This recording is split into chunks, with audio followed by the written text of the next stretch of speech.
So, hi guys! Magandang araw sa lahat. And yan, okay na po tayo. Pero medyo may ubo pa konti, pero okay na. And yung anxiety natin na bumalik nung isang gabi, parang nararamdaman ko pa siya until ngayon, pero okay na tayo. Ma-okay tayo guys. So, yun. And update guys, ang aking AdSense na sent na nung isang araw, 26. Pero, ang bangko pala na nilagay ko is may problema. So, yung unang bangko ko guys ay na-deactivate siya. So, na-deactivate siya. Yung unang bangko ko na-deactivate siya. Wala na. Hindi siya pwede.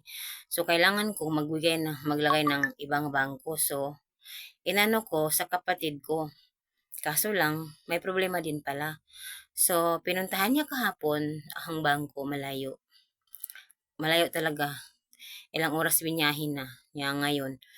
Kahapon. So, ayun, pinuntahan para ayusin kung maayos.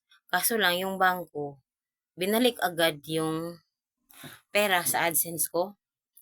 So, sinesearch ko, hindi talaga siya babalik guys.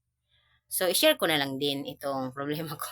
Kasi, alam niyo na, yung nakaraang mga vlog ko na kinuha ko sa tindahan. So, yun ang inasahan ko. Pero ngayon, parang magka-problema talaga ako ng malaki nito sa tindahan.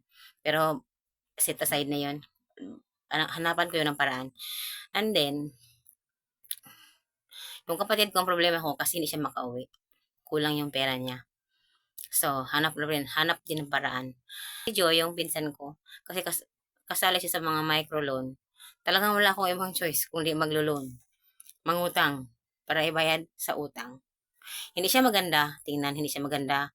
Pero wala, sino ba naman ang walang utang? Siguro nung sobrang yaman. Siguro sila walang utang, pero lahat naman siguro may utang. Hindi naman nakakahiya yun, di ba? Iba-vlog ko na lang, bahala na kung kung yung iba ayaw akong panoorin, scroll nyo na lang. Pero, yun talaga ang sitwasyon ko ngayon. And then, maghanap ako simula bukas. Maghanap kami, sabi ni Joyce, tulungan niya ako doon. Kailangan ko talaga para ma-solve ko yung sa tindahan, ma-solve ko yung sa kapatid ko. Kailangan ko talaga. So, yun. Hindi naman siya kalakihan na guys. Hindi naman kalakihan yung kailangan ko. Pero, hindi talaga pwedeng hindi. Kasi, alam nyo na, yung tindahan din. Hindi din siya ano. Kung kailan mo siya babayaran, kailangan babayaran mo sa sinabi mong petsa or week kasi hindi. So, yun.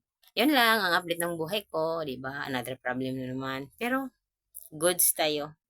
Goods pa din. Kahit mahirap, goods pa din. So, yun lang. Thank you for watching.